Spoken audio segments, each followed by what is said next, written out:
Welcome to Brush and Beyond, where we see the world through an artist's eyes and learn to express our own worlds. Welcome back. Today we're going to be taking a look at Giuseppe Arcimboldo, paintings of fruits and flowers as faces.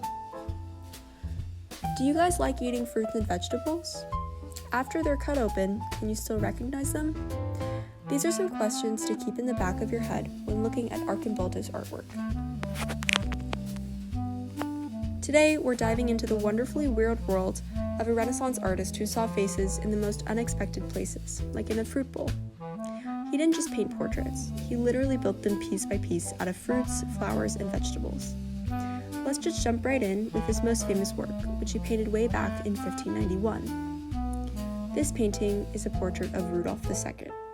At first glance, you see a portrait of a man, but the longer you look, the more you start to realize something pretty incredible is going on here. Every single part of his face seems to be alive in more ways than one. So, what are we really looking at? Is this a carefully painted portrait, or is it just a cleverly arranged pile of produce? Well, the answer, as we're both about to find out, is it's both.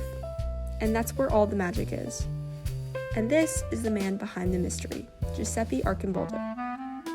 He was an Italian painter who became the absolute master of illusion, creating these strange and wonderful composite heads that have fascinated people for centuries.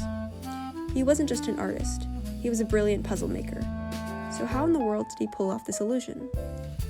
To find out, let's break down this masterpiece, the one we saw called Vertumnus. We're going to dissect this portrait piece by piece to see exactly how he turns a harvest into a human. Okay, let's look at the hair. It isn't really hair, is it? It's this fantastic crown of autumn's best stuff. Plump grapes, ears of wheat, a ripe gourd. There's even a fig in there. Each element is painted with such incredible realism. Now, let's zoom in on the face itself. The nose is a perfectly shaped pear. The plump cheeks are two rosy apples, giving him this really healthy, vibrant look. And the lips, two perfect little cherries. He's an absolutely brilliant construction. And look lower. The texture of his beard is captured by using stalks of wheat. His strong neck is formed by a whole collection of root vegetables, gourds, and onions. And this is really the key to his genius. Giuseppe Arcimboldo was taking ordinary things, stuff you could find at any market, and elevating them into high art. He saw the potential for a human cheek in an apple and an eyebrow in a pot of peas. It's incredible. But here's the thing.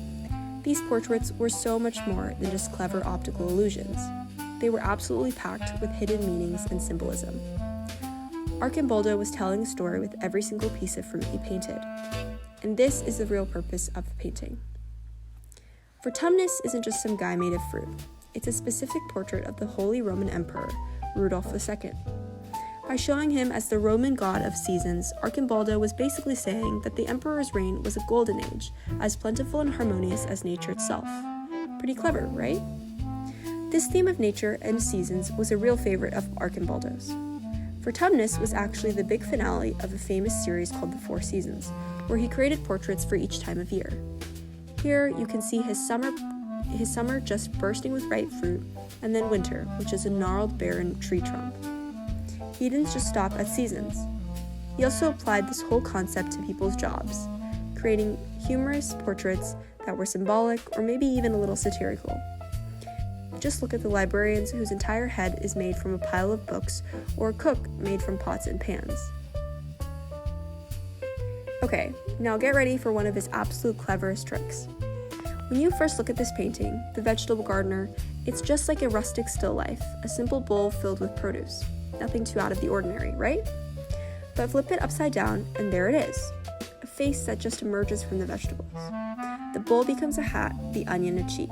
It's a reversible painting, a visual joke that only reveals its secret when you change perspective. That is truly mind-bending for the 16th century. Seeing all of this incredible creativity is really inspiring. Arcimboldo's work basically invites us to play with how we see things. Arcimboldo was a revolutionary Renaissance painter. Thank you so much for joining us on another episode of Brush and Beyond. We hope you enjoyed and that you'll come back for our art activity based on Arcimboldo and new art history and activity videos. Thank you!